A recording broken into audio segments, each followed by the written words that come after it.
Bienvenidos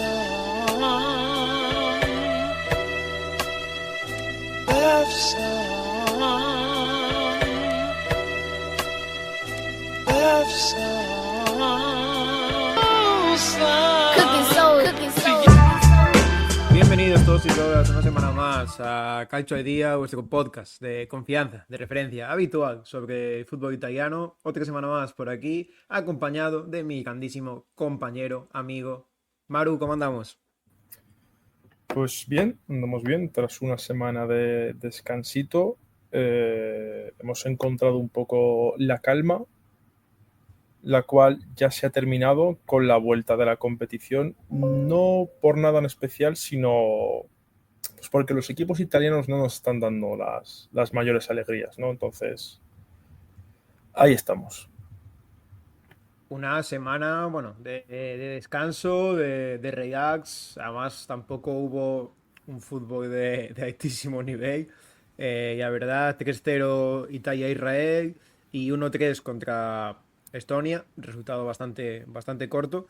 Que deja todo, es cierto, que aún está abierta la clasificación de Italia para la siguiente ronda, pero hombre, a falta de dos Malo partidos por será. jugar, tanto Noruega como Italia, Noruega tiene 3 puntos más, pero es que tiene un average de 16 goles por encima del combinado a churro, ya que Noruega tiene más 26, 29 anotados, 3 encajados, e Italia tiene más 10, 18 anotados y 8 encajados. Y aún falta ese enfrentamiento entre ambas, pero prácticamente está asegurado al 99,9% que Italia va a ser segunda clasificada, ya que Israel pues suma 3 derrotas consecutivas, de hecho 2 contra Italia, y se queda con 9 puntos ya sin opciones. Así que bueno, una noticia positiva, al menos asegurarse ese segundo puesto. Sí, que es algo que últimamente no venía sucediendo, que es que Italia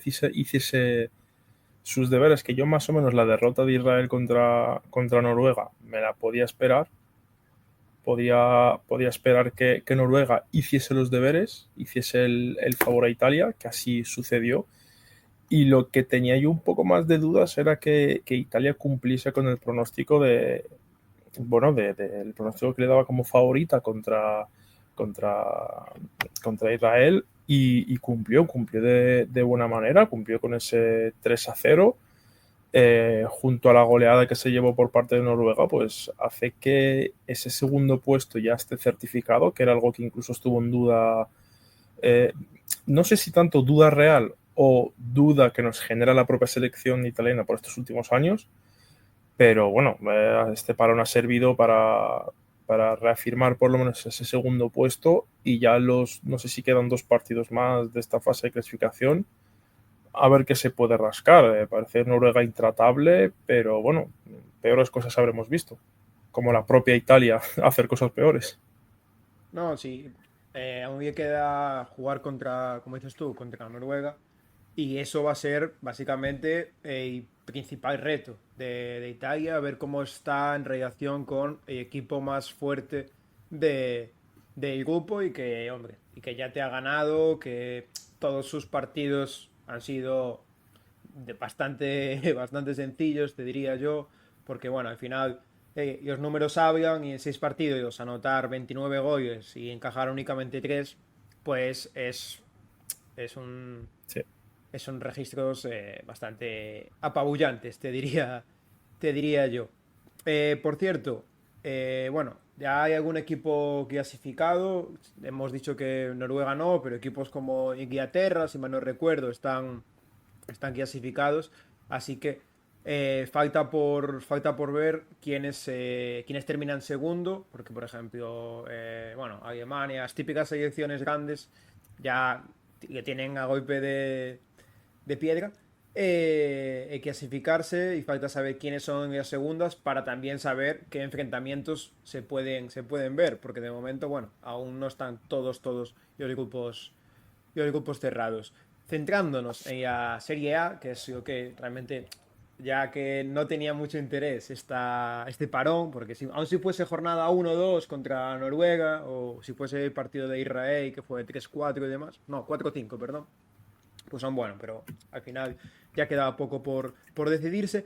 Volviendo a la Serie A, se disputó este fin de semana la jornada número 7, que empezó viernes, si mal no recuerdo, y tuvo los siguientes resultados. Cremonese 1, Udinese 1, Milan 2, Fiorentina 1, Atalanta 0, Lazio 0, Cagliari 0, Bologna 2, Genoa 0, Parma 0, Juventus 2, Como 2, Juventus 0, Roma 0, Inter 1, Torino 1, Napoli 0, Lecce 0, Sassuolo 0 y Pisa 0, Verona 0. Como podéis comprobar, muchos empates a 0. De hecho, hubo varios de forma consecutiva. En esta jornada hubo hasta 4 0-0 y ha habido 2-1-0. El partido con más goles fue ese Milan-Fiorentina 2-1, pero lo cierto es que hasta el descanso no vimos ningún gol, así que bueno, ha costado esta jornada volver a la normalidad, ¿eh?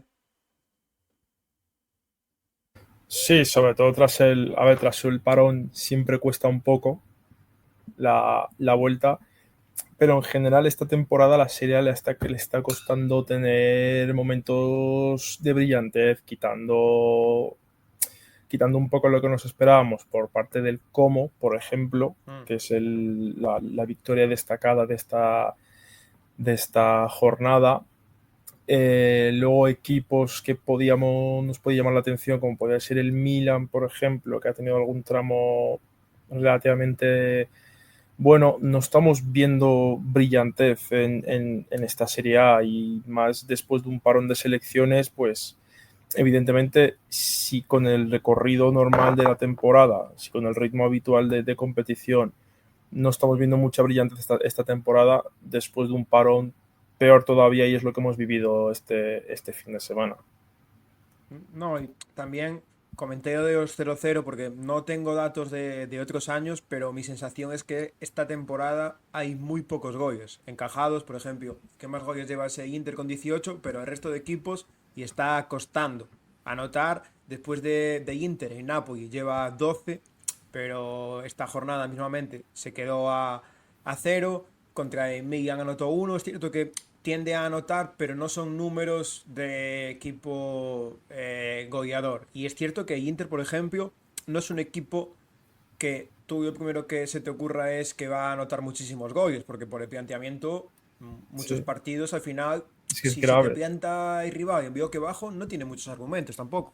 Es que es grave porque, quitando al Inter, que tiene 18 goles, llevamos 7 jornadas, si no me equivoco. Sí, 7 jornadas, de las cuales únicamente 5 equipos llevan más de 10 goles. O sea, son 7 jornadas, quitando al Inter, que está muy, muy por encima con 18 tantos. Solo 5 equipos más tienen más de 10 goles, y son Milan con 11. O sea, el Milan creo que era 11, el Bologna otros 11, y hay otros tantos, otros dos con 10. O sea, que quiero decir que la media de goles por partido en esta Serie A por equipo es que supera el 1, pero por muy poco. O Sí, sea, que ahí yo creo que igual y que son 19 5 o de los 6 20 equipos equipos. que llevan menos de un gol por partido. No sé, ahora no Quiero tengo decir, la cifra exacta, pero por ejemplo, te podría decir, el Parma es un equipo que llevará un par de goles en 7 jornadas.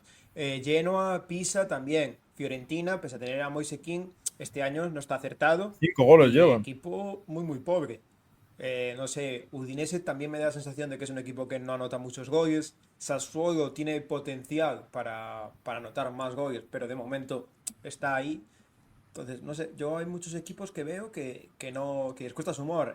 Verona o Lecce, que son dos equipos que la temporada pasada estaban en la parte baja, también no tienen una referencia o no tienen un delantero ahora mismo, porque por ejemplo Camarda puede explotar en cualquier momento, evidentemente, pero no están teniendo registros ningún jugador de estos equipos. Porque en anteriores años siempre habíamos encontrado un delantero en los equipos inferiores que te convertía, que te convertía goles que no correspondían por el porcentaje de acierto que puede tener ese equipo, o por la calidad de las ocasiones. Al final, si los equipos están abajo, es pues porque la calidad en el equipo flojea o cualquier cosa, entonces siempre había delanteros que aprovechaban un poco que se aprovechan las oportunidades. ¿Qué pasa? Es que ya prácticamente no hay talento ofensivo en la parte de abajo de la clasificación. Sí, Salvo la porque Fiorentina, pero porque la Fiorentina es un caso extraordinario ahora mismo, pues porque está como está y tiene a Moise Kean, pero es que los equipos de abajo ahora mismo, ¿qué referencia puedes encontrar? no, que a ver, Que la Fiorentina está abajo porque no consigue sumar circunstancialmente, puntos, pero no es un equipo efectivamente. de la parte baja. Y justamente la Fiorentina este verano ha fichado a Roberto Piccoli, que el año Mm. pasado en el Cagliari pues marcó diferencias. Es lo que dices tú, que yo no veo los delanteros que el año pasado, Lorenzo Luca y propio Roberto Piccoli estaban en equipos de la parte baja. Uno se ha ido al Napoli y otro a la Fiore. Y que la Fiore esté abajo es circunstancial, porque al final yo creo que van a salir tarde o temprano. Mismamente, este fin de semana compitieron de tú a tú contra el Milan, que es el actual primer clasificado de la competición. Es decir, en algún momento las cosas van a comenzar a ir bien y este inicio quizá eso obliga a replantearse los objetivos, porque al final también están compitiendo en más de una competición, pero es extraño que la Fiorentina esté ahí abajo y también hay equipos que han cambiado todo su arsenal ofensivo este verano, que eso hay que tenerlo en cuenta. Sí, pero la cosa es que yo para mí, en mi opinión, que ya lo habíamos tratado anteriormente, la serie está perdiendo valor y fuerza en el mercado. No tiene proyectos, no te encuentras en un proyecto que te traiga a un delantero Mm. belga, como anteriormente podía suceder, o un delantero de alguna liga balcánica que han funcionado siempre mucho en la Serie A. No hay proyectos de media-baja tabla que ilusionen más que cualquier otra liga de las referente a alguna de las grandes ligas europeas, ya sea porque los proyectos son pobres, ya sea porque las propuestas sean pobres también, y eso para mí está arrastrando el nivel de los equipos altos de la tabla. La Serie A como competición está perdiendo competitividad, y para mí es algo que está arrastrando a la parte de arriba, porque por ejemplo en otras ligas es cierto que se puede estar igualando, por ejemplo en la Premier últimamente que se han deshecho, por así decirlo, del top 6 este famoso, y que cada vez hay mucha más igualdad.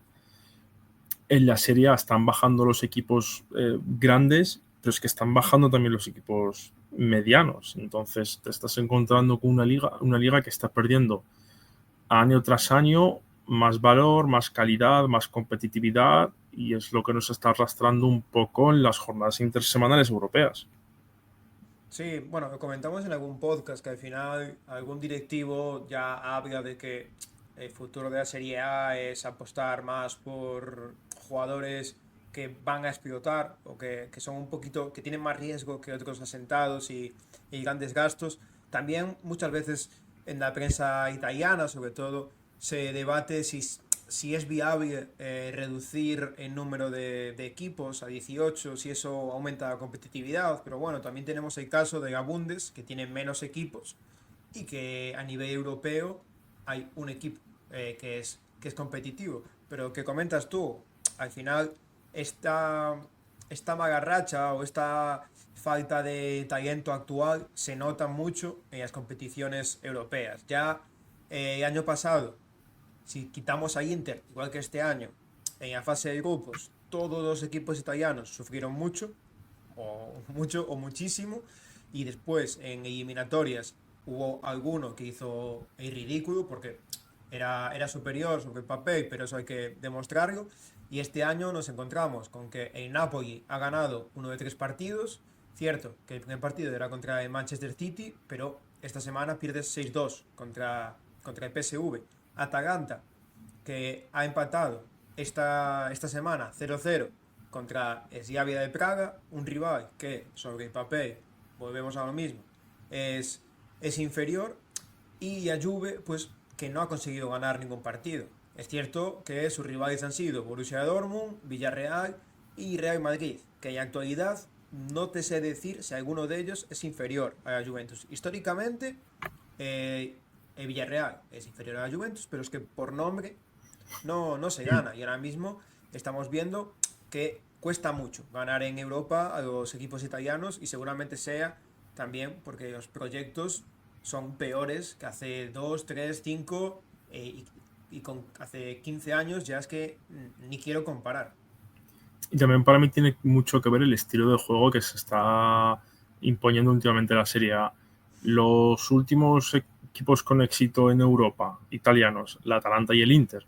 Hmm. El Inter llegando a un par de finales de Champions, el Atalanta ganando la Europa League, porque el Inter, que yo creo que siempre hemos hablado de que es el equipo más Europa, pues un equipo que juega con alta intensidad, con un equipo, más que un equipo, una plantilla muy bien diseñada para jugar a lo que tiene que jugar, y la Atalanta pues igual, un equipo muy vertical, con mucha intensidad, muy ofensivo, y que es un fútbol que se rige un poco más al nivel europeo dentro de cada uno de su medida.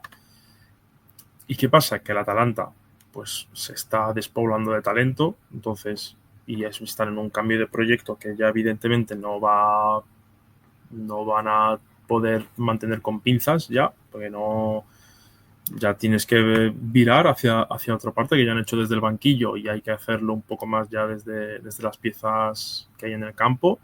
Y el Inter, que es que el Inter, lo que siempre hemos hablado del Inter, el Inter te promete un suelo muy alto, pero el techo se está reduciendo cada vez más porque los jugadores cada vez tienen más años y hay poco relevo últimamente.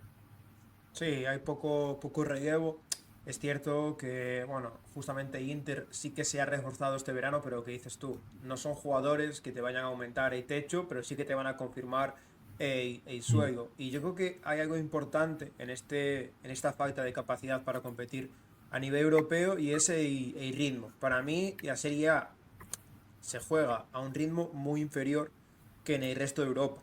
Pero cuando hablo de ritmo nacional, tú eso, si eres capaz de adaptarte en internacional, perfecto. Y la propia Atalanta jugaba a un ritmo rapidísimo en Serie A y en Conference, en Europa, donde fuese.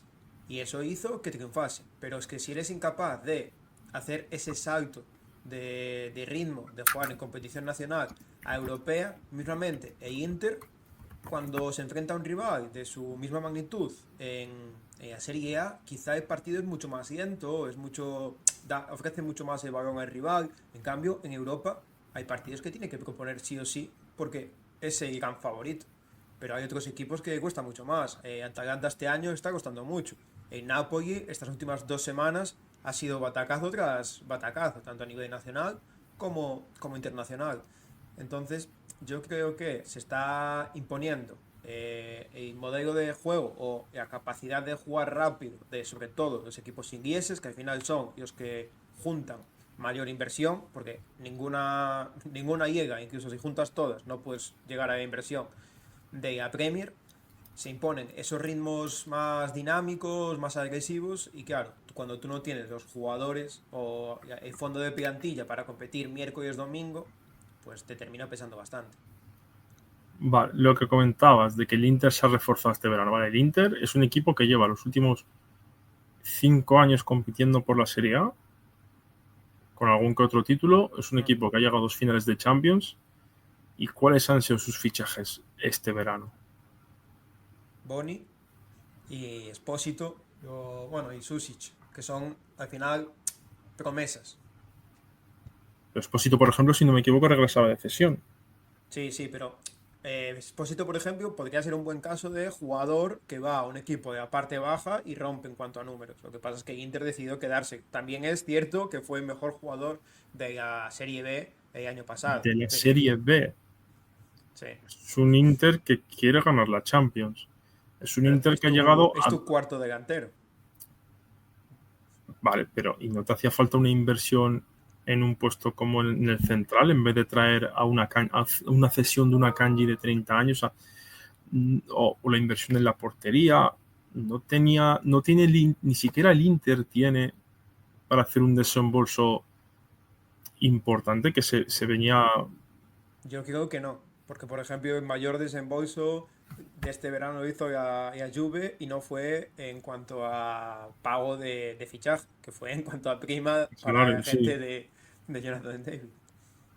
O sea, lo que comentamos al principio de temporada, que es que ahora mismo la serie A se está acercando cada vez más, o sea, se está alejando cada vez más del top 5 de ligas y acercándose cada vez más a la liga holandesa, a la Eredivisie.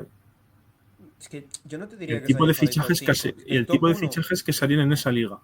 yo te diría que del top uno está años luz, pero es que ahora mismo es superior, no, pero sería entre a tercera y a quinta. Ya, para mí, la Liga Española es superior también Sí, a la Serie A. Y después tendría que competir con la Bundes y la Liga Francesa. ¿Qué pasa? Que en la Serie A tienes equipos mucho más históricos que en estas ligas. Tienes a un Milan, a un Napoli, a un Inter, a una Juventus, que aunque estén en mala racha o en una época más oscura a nivel europeo, excepto el Inter, pues te dan una imagen de competitividad. En el caso de Francia tienes al PSG y el PSG ya tienes un escalón bastante grande.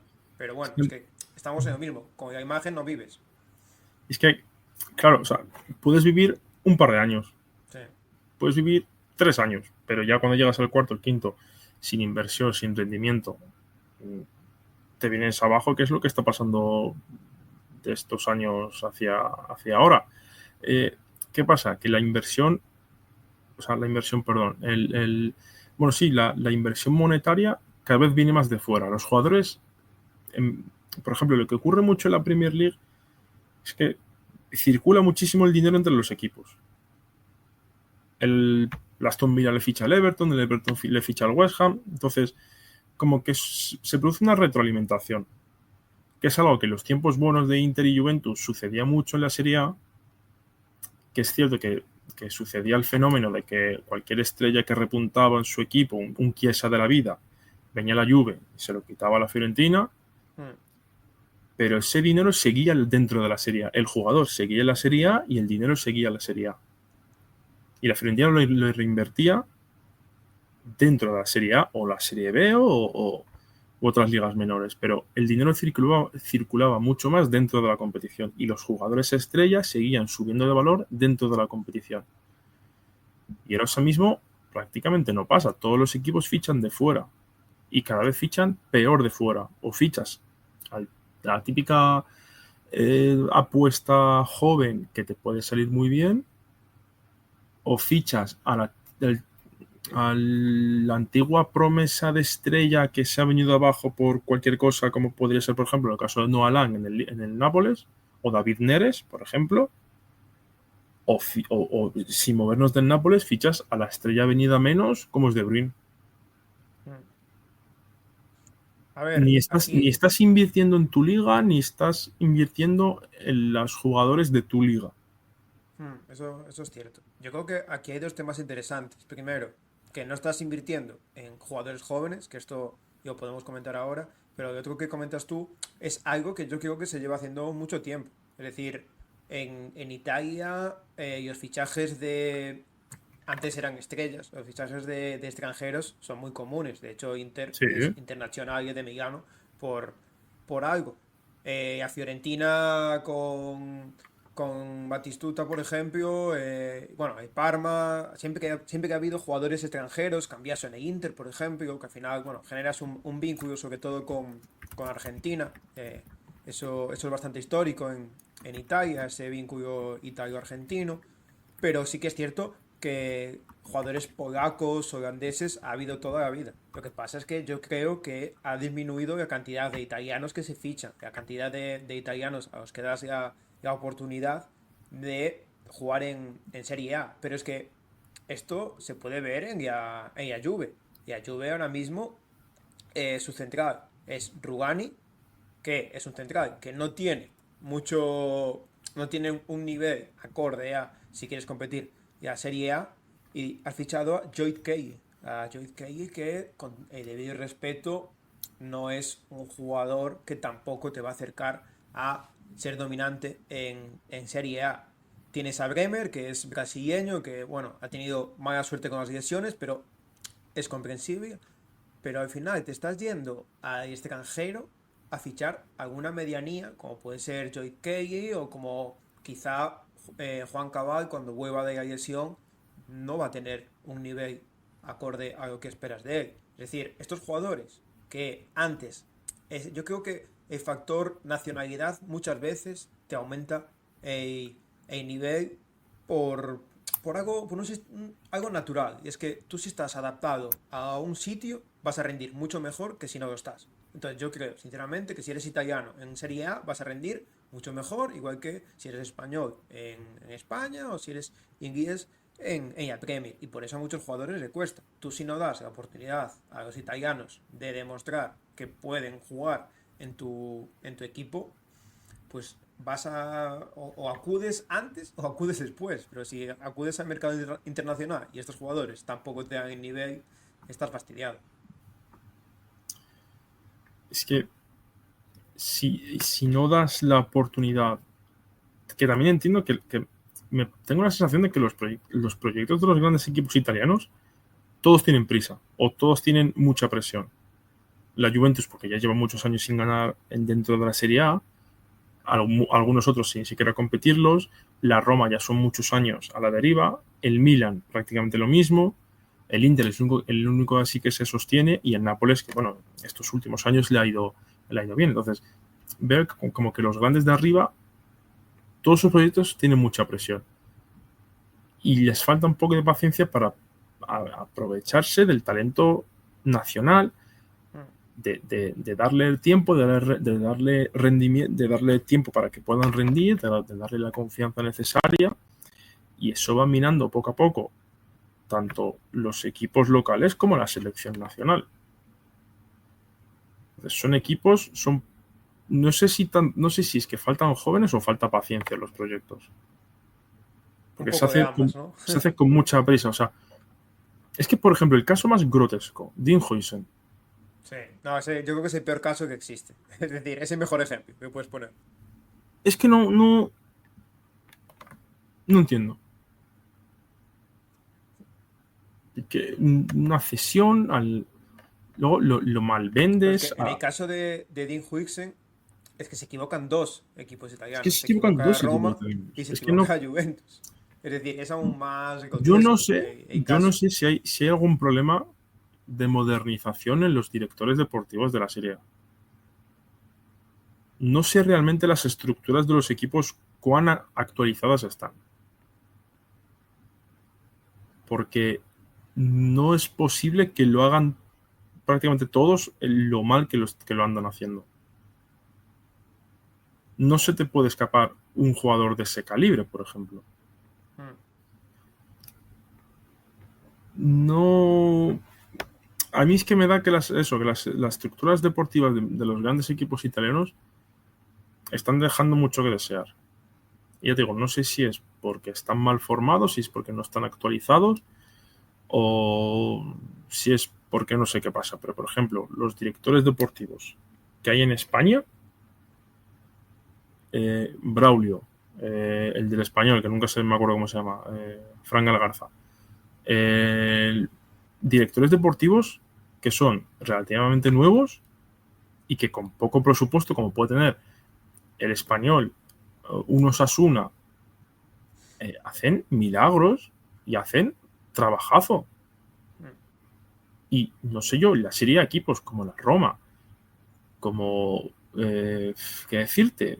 O el Lazio, por ejemplo, la Atalanta, no consiguen tener un trabajo de scout, un trabajo de seguimiento de estrellas, bueno, de jóvenes, a medida de los proyectos que tienen entre manos.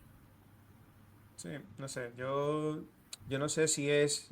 Yo lo que veo es que hay mucho director, o mucho directivo, que toma decisiones deportivas que ya tiene una edad. Me refiero, yo creo que no hay relevo en el sentido deportivo. Los directores deportivos, si salvas ahí de Como, que tiene 40 años, 42, 43, el resto, yo, yo creo que no ha habido un relevo ahí y al final como que va rebotando de un equipo Mm. a otro. Mira el caso de triunfas en el Napoli, te vas a la Juve.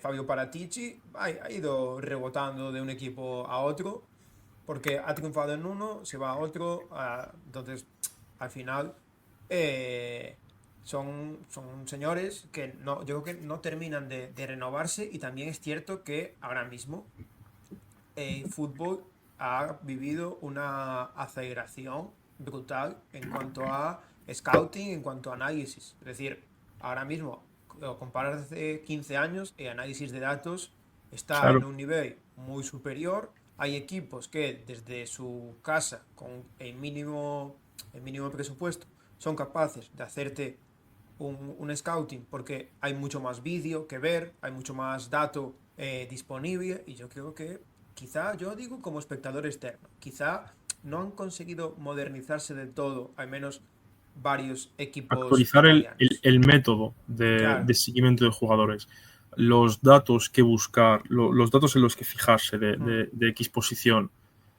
A mí me parece que eso, que están muy atrasados en eso, que es algo que el Como, que es cierto que el Como no es que sea un nuevo equipo, pero es relativamente un proyecto muy corto, o sea, de muy poca vida en cuanto a este proyecto actual del Como. Entonces entiendo que sus métodos son muy actuales, empezando desde su entrenador, que es de los más jóvenes que hay, Mm. hacia un poco toda la estructura que están montando. Y, por ejemplo, ahí triunfa un jugador como Nico Paz, que te encuentras pues a un jugador con un potencial para darle las llaves de cualquier de un equipo del más alto nivel, y le das la confianza. Haces la apuesta por él y le das la confianza. Despunta, por ejemplo, el caso de los dos extremos que han robado del Betis. Son dos Ya se han jugadores, liado y Santiago Jesús y José Rodríguez. Rodríguez. Mm. Son dos perfiles de jugadores que vienen destacando en categorías inferiores de sus selecciones o despuntando muy jóvenes en el primer equipo de su ciudad. Pues haces una apuesta. O sea, me estás diciendo que en las agendas de los grandes equipos no puede estar un Nico Paz. No puedes fijarte o no puedes ver el potencial de ese jugador, que ahora mismo lo está descubriendo la gente como el mejor jugador de la temporada actual de la Serie A, Sí, además es mejor con bastante diferencia con respecto a... bastante diferencia. ¿Y por qué se ha fijado el Como en él y no la Juventus?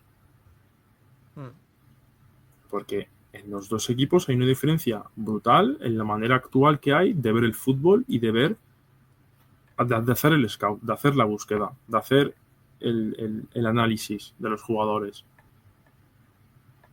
Y es por eso que el cómo está marcando un poco la diferencia, porque trae una manera de verlo mucho más actualizada y mucho más adaptada a los nuevos tiempos que corren en el fútbol.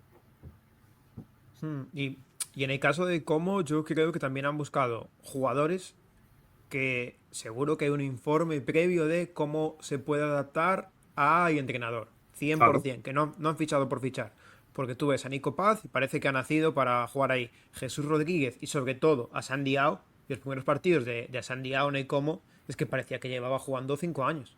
Y ese primer mes que hace es una auténtica locura. Después es cierto que bajó el nivel y tuvo algún problema. Pero y adaptación fue inmediata seguramente porque ya estaba el equipo, ya sabía cómo iba a meterlo y demás. El Inter, por ejemplo, también hace alguna apuesta así. Este mercado de Inter es lo mismo sí. que el Como, lo que pasa es que las expectativas de Inter son ganar la Serie A y Pues es competir que el en Inter, Europa hasta arriba, y en el Como es meterte en Europa. Es mucho más arriesgado y requieres también jugadores de más nivel que en el Como. claro, lo que pasa es que el Inter debería ser bueno, sí, claro, ¿cuántas apuestas puedes hacer con un entrenador nuevo? Ya. Bueno, es que en el Inter apuestas son todas. O sea, el Ese Inter es el está, tema. el Inter está bastante más cerca de una reconstrucción bueno, reconstrucción, es decir, de un vuelta a empezar de lo que la gente se puede pensar. Y sin embargo, el Como, que hace una apuesta por Cesc Fabregas, ascienden a Serie A, doblan la apuesta, y el año pasado Hmm. ya había hype, no un hype como el de este año, pero había un hype por la temporada, y es una temporada que empiezan regular, no empiezan nada para nada bien. ¿Qué pasa? Que es un proyecto hecho a medida del entrenador, y como buena apuesta, pues tienes que aguantarla y ver sus frutos y ver cómo va saliendo, que es algo que no tienen los equipos actuales en la Serie A, los equipos grandes de la Serie A. Tú Sí, quieres, por ejemplo, lo de Thiago Motta a la Juventus. Yo insistía mucho el año pasado que yo creo que mientras la Juve estuviese en puestos Champions, no había que hacer locuras con Thiago Motta. como Charry, por ejemplo. Es un entrenador que te ha demostrado que en un Boloña pudo construir algo muy bonito y muy serio. Dale el tiempo, dale la confianza, déjale que se establezca. Cuarto puesto, tercer puesto, estás en Champions, ingresos Champions. Un equipo joven, prometedor, creciendo año a año. Y te lo has cargado porque no iba líder con Dusan Vlahovic de 9. Con una primera temporada completa de Yildiz en un grande europeo. Si ese mismo proyecto, en vez de la Juventus, hubiese estado en el Como, Thiago Motta seguiría. Pero es que Y tienes el ejemplo del año pasado de que Cesc Fábregas estuvo en descenso. Como estuvo hasta bien entrada la temporada a parte baja. Después tuvo, no sé, 5 o 6 victorias consecutivas y se fue para arriba. Pero el proyecto de Como y le costó me costó arrancar. Y es mucho lo que pasa arrancar. siempre. Pasa siempre que te cuesta arrancar. Y muchas veces equipos que son recién ascendidos o parte media baja no tienen esa paciencia. Por suerte, Como ya tuvo y ha tenido resultados y sigue teniendo a día de hoy. Y a Juve también, el tema es que yo creo que hay una sobreexigencia porque es de la Juve, me refiero. Es un equipo que en 10 años ganó 7 Scudettos. No, ahora no recuerdo 9, puede ser. Entonces, Sí. hombre, si es un equipo que te viene de ganar 9 en 10 años, ya hay una exigencia de tienes que ganar siempre. Y cuando tu plantilla no es la mejor, tu entrenador no es el mejor, no te dejan construir un proyecto. Y te ciñes a rendimiento inmediato. Rendimiento inmediato es complicado, sobre todo cuando propones un estilo de juego que se basa en construir, te diría yo. Porque en el fútbol es mucho más fácil destruir que construir. Tú si estás atacando un bloque bajo 70 minutos, te es mucho más difícil meter gol que si eres el que está en bloque bajo y tiene que salir en contraataque. Porque cuando sales en contraataque, tienes mucho más espacios. Y al final quizás hay 3 atacantes contra 3 defensores, porque el rival está mucho más expuesto. Thiago Motta intentó construir y no pudo. Es complicado. No le dejaron. No, bueno, a ver, Por ejemplo, es que a mí justamente cuando iba para arriba y cortaron un poco también. un proyecto grande europeo al que se podría asemejar, por ejemplo, una Juventus, dentro de cada equipo su medida, el Arsenal, por ejemplo. El Arsenal, le costó mucho deshacerse de la era Wenger y luego iba queriendo construir equipos ganadores. Porque sí, sobre los muertos que tenía, seguir construyendo. De repente, llega Arteta y como, mira, señores, voy a deshacerme de esto, quiero construir esto, esto y esto. Y es un proyecto de Arteta que los 2 primeros años se queda fuera de Europa, de competiciones europeas, queda octavo los 2 primeros años.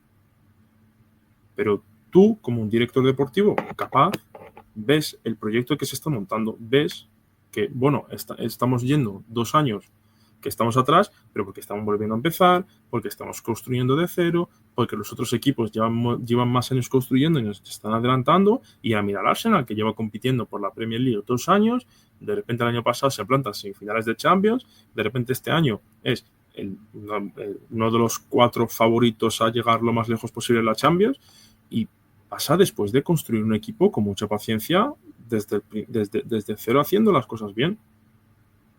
Te fallaba el portero. Después de unos cuantos años, David Raya, que ahora de repente es el mejor portero de la Premier.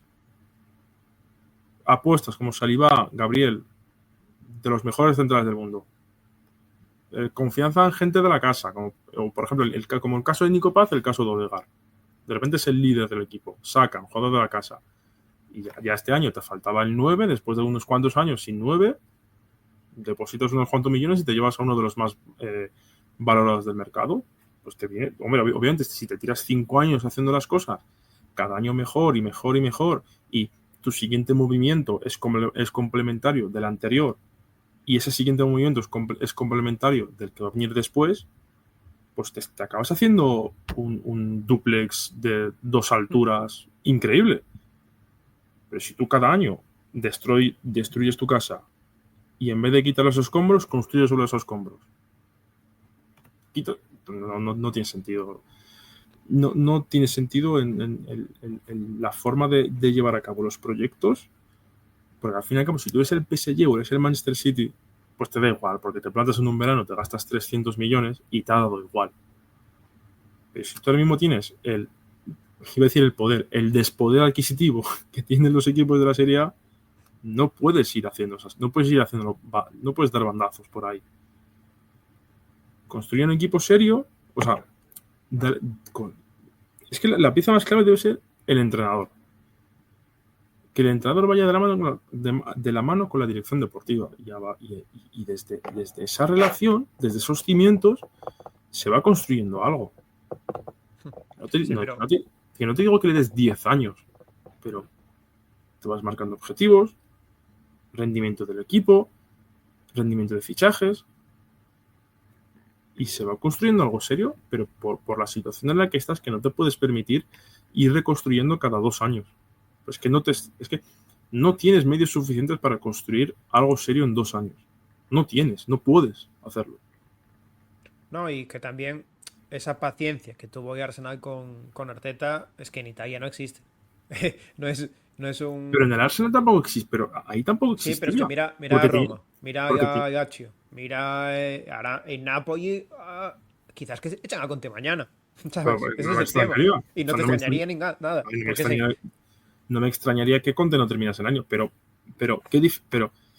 es un cambio, por ejemplo, que yo he notado muchísimo en la Liga Española estos últimos años. Si tú te fijas, la Liga Española, que fracasaba un proyecto, se llamaba al entrenador de confianza, al Abelardo de turno, al Pepe Mel de turno. Si te fijas, esa escuela de entrenadores ya no sale en primera división. Hay un relevo generacional en los entrenadores bastante serio, la verdad. Y cada vez los entrenadores o son más jóvenes o son nuevos, de que no te suena, ya no son el típico clásico al que recurres de confianza, ya no son clementes. Es un cambio que está habiendo. Y es algo y es una oportunidad que había tenido la Juventus con Thiago Motta, de un entrenador joven, un entrenador moderno, con unas aptitudes que casan con el fútbol moderno y con la manera de cómo está funcionando el fútbol actualmente, y te lo cargas al medio año. Sí, es complicado. A mí, tú has puesto el ejemplo de Thiago Motta, pero por ejemplo, otro entrenador italiano que ha estado creciendo, así empezó en Italia y se ha ido, es Roberto De Zerbi. Yo es que creo, sinceramente, que si Roberto De Zerbi coge un Milan, una Juve, un Napoli, una Roma mañana y en 10 jornadas no tiene resultados, lo echan. Y es Sí. un entrenador que a nivel Europa es cierto que no está en el mejor equipo del mundo, pero es un referente por su metodología, por el crecimiento que tiene en los equipos. Y yo creo que si juegan de Serie A, que si entrenan a un equipo de Serie A, el tiempo que tiene es muy limitado, a no ser que cambien mucho las cosas. No sé qué parte de culpa tiene esto sobre que no esté actualmente en Serie A, pero es un caso que hay que pensar por qué Roberto De Zerbi no ha tenido nunca una decente oportunidad en un equipo, porque ha entrenado al Benevento, a uno de los peores equipos que ha pisado la Serie A en toda su historia. ¿Por qué no se le dio una oportunidad de verdad cuando hasta hace nada estaba buscando equipo? Hay que, además, con la volatilidad que tienen los entrenadores en Serie A, seguro que había un equipo que estaba buscando entrenador y ninguno se decidió a apostar por De Zerbi, o De Zerbi no quería meterse en esa vorágine. Mi impresión es que como se está comentando, es que los despachos de la Serie A no van de la mano, no van acorde a cómo está funcionando el fútbol actualmente. Y cuanto más les cueste salir de eso, cuanto más les cueste adaptarse a la velocidad del nuevo fútbol y de cómo está funcionando, más tarde más van a tardar en recuperarse de ello. Que también hay que pensarlo como algo no únicamente de la competición doméstica.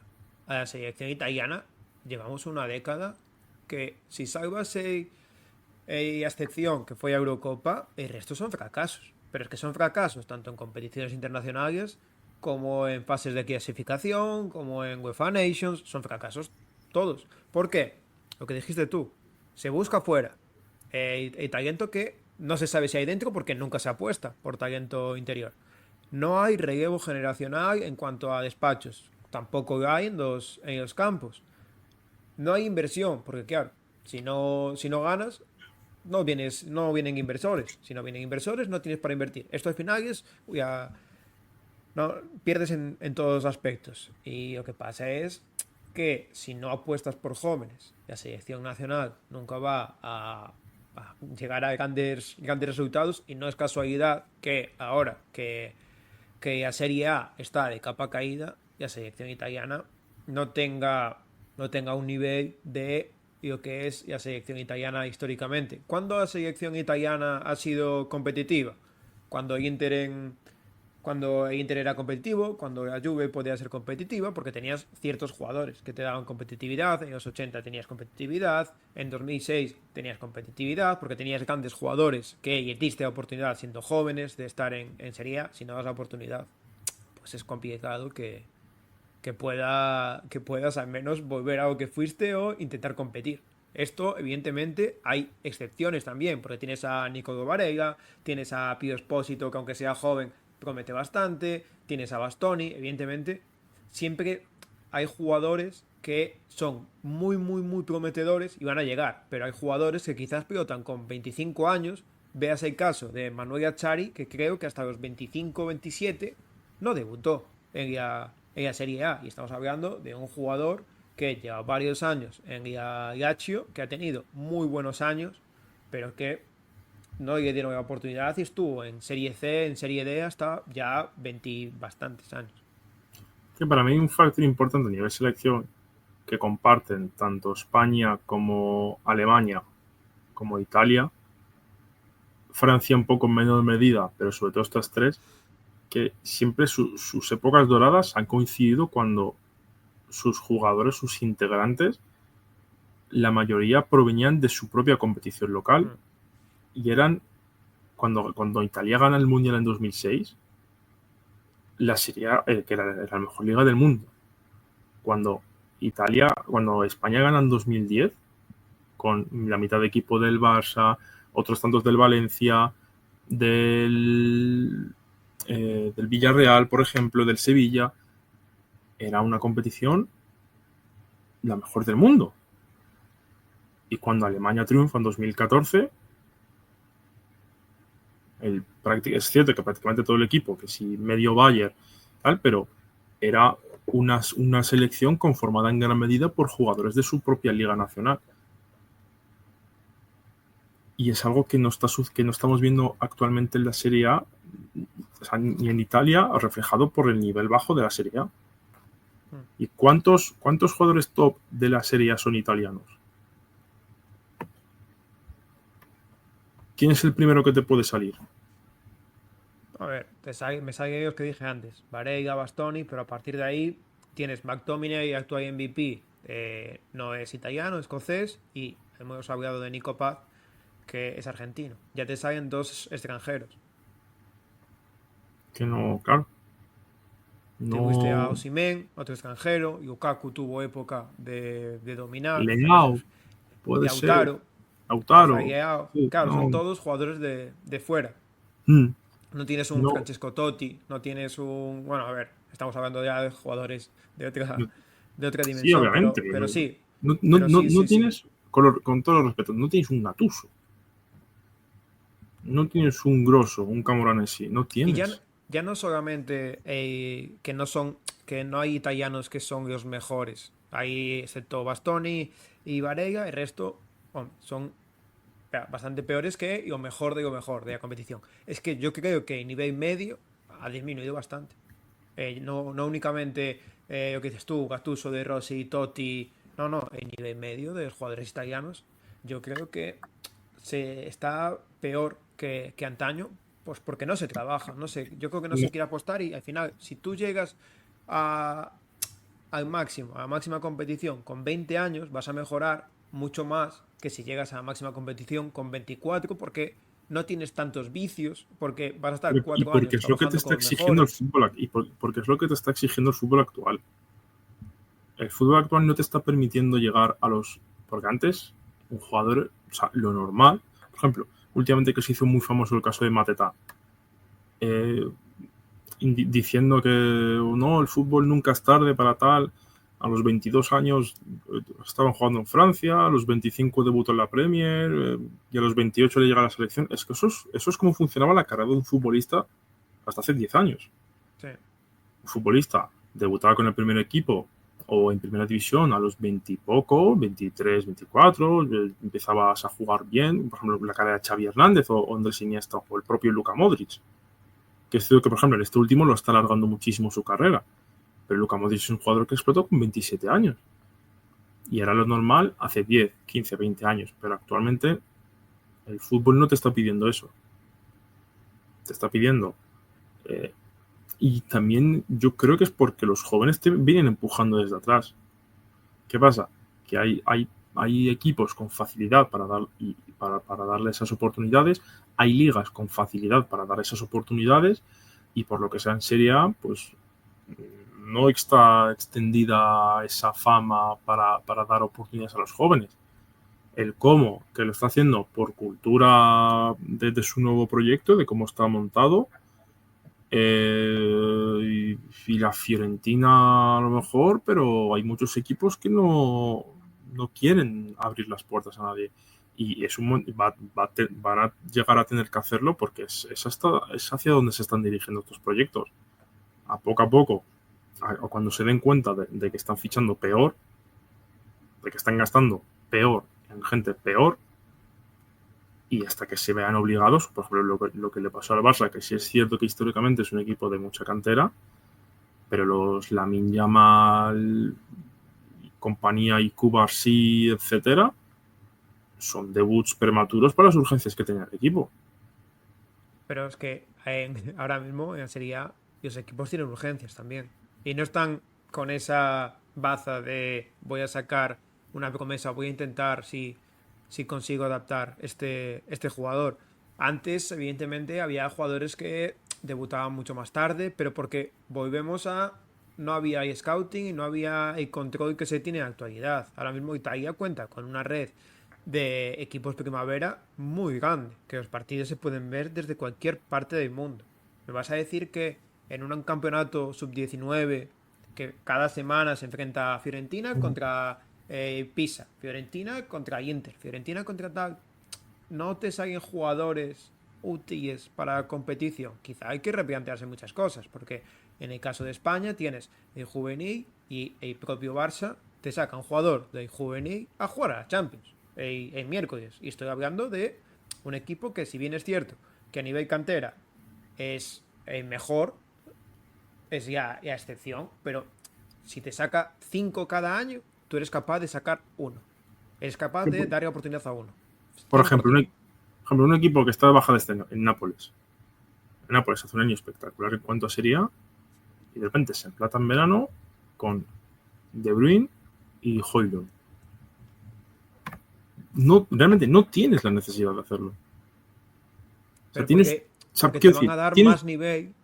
Al final es apostar por el presente, no por el futuro. Por ejemplo, pero Giuseppe Ambrosino. pero si tú Giuseppe Ambrosino ya va a tienes un tener presente, minutos porque el resto físicamente no dan. pero Pero ya tienes ¿cuánto un le ha presente muy costado a fuerte. Giuseppe Ambrosino jugar con el Napoli? Ha tenido que irse al Como, a Cittadella, a Catanzaro, a Frosinone y ha llegado al Napoli ahora. O sea, ¿Por qué tú tienes ya que tienes un pasar por presente todo muy ese fuerte. proceso antes de llegar? ¿Por qué? Ya, Es que... ya tienes el presente muy fuerte. Ya tienes la primera línea del equipo bien formada. Una estructura que te está funcionando muy bien. ¿Por qué meter con mucha prisa un jugador de la altura de De Bruyne y un gasto como puede ser el de Højlund? O sea, no tienes Porque te dan competitividad. competitividad sobre un equipo que ya es competitivo. Sí, pero No te va, no te va a dar yo creo más que los equipos competitividad, italianos lo que buscan es ganar ahora. Y está pero, absolutamente pero es igual que ya, que pero es que ganar ya estás ahora ganando, pero es que ya signifique estás que en ganando dos ahora. años no compites. Ya estás ganando ahora. No puedes utilizar a gente de tu equipo primavera para ir metiéndolos poco a poco en una dinámica competitiva como la que tú tenías el año pasado, Poder sin puedes, pero sin tú, tener que meter con calzador en el once inicial a un De Bruyne que es quien es, no, que pero lo tienes que meter, si ya, lo fichas lo tienes que yo creo meter. que puedes meter a De Bruyne porque te sube el techo y es una oportunidad muy grande para el Napoli. Seguramente Pero ya mira lo que es está pasando ahora rentable. mismo. Pero por ejemplo, Te ha obligado en el a caso del cambiar la Napoli, formación, a mover de la posición donde el mejor jugador de la Serie A fue el mejor jugador de la Serie A, ya no juega ahí. mm, No, pero es que yo creo que ese fichaje está bien tirado. Tanto él no, como no, Højlund sí. está bien tirado. Lo que no está bien tirado es tener una profundidad de plantilla excesiva, porque hay jugadores que quizá es tu sexto central o tienes tres laterales derechos y sabes que el tercer lateral derecho no va a jugar casi nunca. Y cuando juega, pues esos minutos se los puedes dar a un joven. Un joven que quizá si no tiene esos minutos se te irá y va a explotar en otro sitio. No creo que te cueste tanto. Por ejemplo, Atalanta es un equipo que sí que ha hecho esto. Atalanta siempre busca reservar un huequito para sus jóvenes talentos y si no, y dan una cesión. Giorgio Scalvini, en cuanto pudieron, ya tuvieron en plantilla. Hay varios jugadores de cantera Atalanta, el propio Bastoni es canterano de Atalanta. Ahora tienes a Bernasconi, tienes jugadores que vienen desde abajo, pero es un equipo que es la excepción, porque también el crecimiento de Atalanta no se entiende sin su cantera, pero el resto de equipos no hacen eso. Yo me temo que es una bajada a los infiernos sin frenos, la verdad. No sé realmente cómo va, o no encuentro una solución a corto plazo. Que yo creo que es cierto que los proyectos estos de mucho tiempo, de creación lenta, vienen mucho con las nuevas propiedades bien gestionadas. Porque también lo ven todo desde el mundo empresarial y tú desde el mundo empresarial ves la gestión de estos últimos años de un equipo de la Serie A y es catastrófico. Entonces, viene un modelo empresarial, lo va a gestionar de una manera adecuada con su nivel económico. Una gestión más controlada, más con cabeza.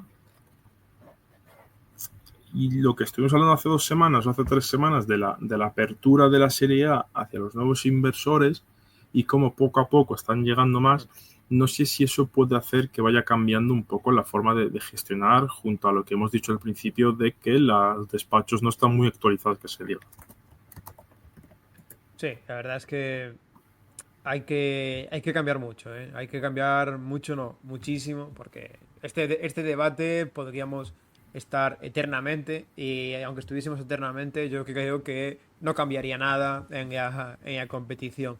Hablando de inversores, si te parece, algo que no hemos hecho en ningún podcast, hemos repasado los resultados de Serie A, siempre lo hacemos en todos los podcasts, pero nunca hablamos de Serie B. Y uno de los grandes inversores en Italia es el Citigroup, que actualmente está en el Palermo. Eh, yo te lo digo porque ya relacionándolo con inversores y demás, el Palermo que junto a Módena son los dos equipos punteros en la competición de Serie B. Módena tiene 18 puntos, Palermo tiene 16 y los dos no conocen la derrota. En puestos de playoff se encuentran Frosinone, Cesena, Monza, Venecia, Juve Stabia y Reggiana, que cierra los puestos de playoff en octava posición. Y en descenso tenemos a ya casi algún equipo habitual. Decimos esto está Pescara, después Bari, que serían los que jugarían el play-out de descenso. Ambos tienen 6 puntos, empatados con Catanzaro, que está fuera de descenso, pero aún no ha conseguido ganar un partido. Lleva 6 empates, 2 derrotas. Y después, en descenso directo, se encuentra la Sampdoria, Mantova y Spezia. Es curioso, dos cosas.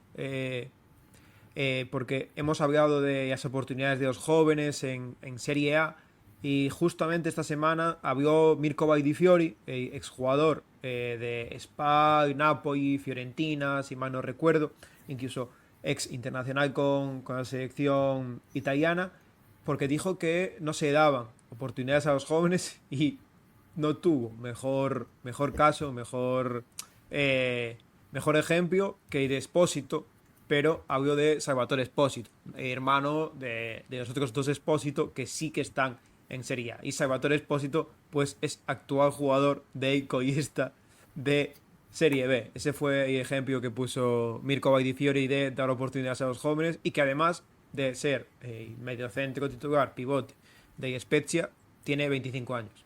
Entonces, no fue. Es joven, No fue. es un joven. Es joven, es de año 2000, pero bueno, no fue. No fue su mejor comparación. Por cierto, Salvatore Esposito sí que es internacional con Italia y sí que es un jugador que debería estar en Serie A, pero por cosas de la vida no está. Y otra cosa que comentar de la Serie B es que ante penúltima va, como no, ya Sampdoria, que va a buscar el récord de ser el primer equipo que desciende 2 años de forma consecutiva de Serie B. Cuidado, le falta todavía para llegar a los 4 descensos consecutivos del Movistar Estudiantes de la Liga ACB.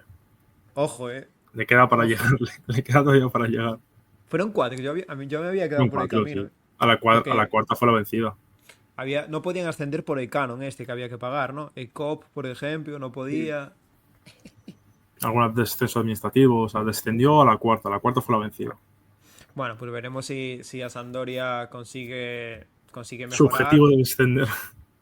A ver, de momento a mejor no va. Esta semana volvió a perder contra Virtus Entega, que justamente habían empezado la jornada con a Virtus un punto por encima de la Sampdoria y ahora la Virtus tiene 9 y Sampdoria tiene 5. Hay que decir que pese a que digamos que a Sampdoria está en descenso, es que hay algún jugador, como puede ser Massimo Coda o Henderson, o Anthony Barak. ¿Tú te acuerdas del señor Barak? El señor Barak en Udinese tuvo muy buenos partidos, pero ahora mismo La no memoria es se quedó. lo que era.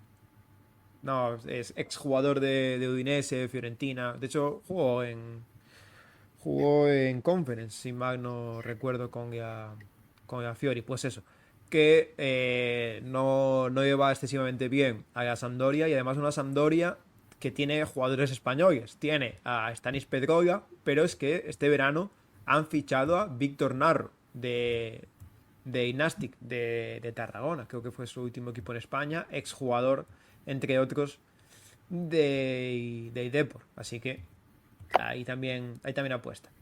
Veremos si mejora o no, porque bueno, a Sampdoria nunca se sabe. Y esto ha sido todo. No sé si nos falta algo por comentar. Maru, ¿quieres Yo creo alguna que es cosita más? a lo que veníamos a hablar un poco, porque se nos está desviando un poco la Serie A, la verdad, el fútbol italiano, y había que hablar de ello. Me parece correcto. Una noticia únicamente ¿New? que no, a ver, no. Es reciente, digamos. Y es que ha salido la lista de jugadores candidatos a ser mejor jugador africano del año. ¿Hay algún conocido de la Serie A? ¿Tú quién piensas que puede haber en esta lista? A ver, bueno, Ademola Lookman, me imagino. No está ¿Alguno nominado. más? No, alguno más, digo. A Pero ver, de la Serie A dime. dices, Sí, de Serie A o ex Serie A. ¿Osimhen? Sí.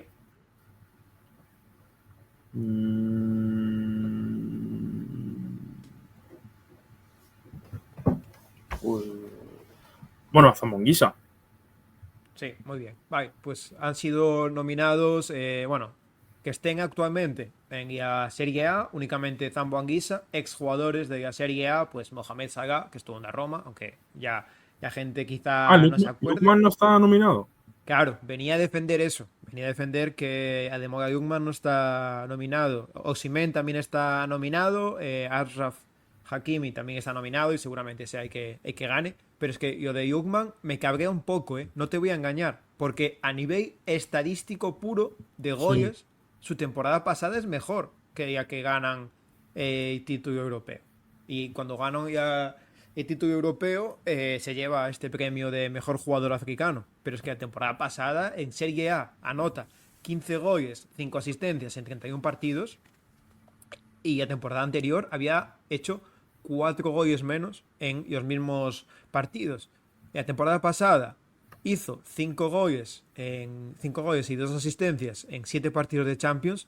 Pero es que ya 23-24 hizo 5 goles en 11 partidos de Europa League. Es decir, que los números son bastante mejores. Al mínimo se merecía estar nominado. Me parece un robo escandaloso que no sea nominado. Pero bueno, allá ellos, porque me parece que se merecía ir nominado. Que también hay algún jugador nominado de Renaissance Bergkamp, no sé cómo se pronuncia, y de Pyramids. Así que, bueno, habrá que hacer alguna queja oficial. trasladaremos nuestra ferviente queja.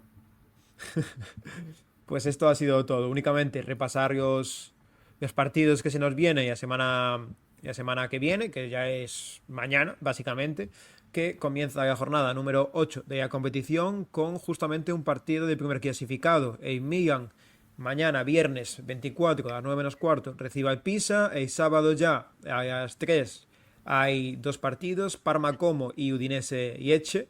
A las 6 hay un partidazo, Napoli-Inter. A las 9 menos cuarto, Cremonese, Atalanta. Y el domingo 26, a las 12 y media, Torino-Genoa. A las 3 hay dos partidos, Sassuolo-Roma y Verona-Cagliari. Y a las 6, Fiorentina-Bologna. Cerramos este domingo con un gran partido, un grandísimo partido que puede dejar alguna cabeza, te diría, incluso por el camino. A las 9 menos cuarto, Lazio-Juventus. Así que hay dos auténticos partidazos, sobre todo ese Napoli-Inter y este Lazio-Juventus, que viniendo de las dos derrotas, te diría que ciertamente dolorosas de la Juve y la situación actual de la Lazio, puede dejar muy tocada a uno de los dos equipos. En el caso de Napoli-Inter, si pierde Napoli, se puede producir, si no se está produciendo ya, un incendio en la ciudad.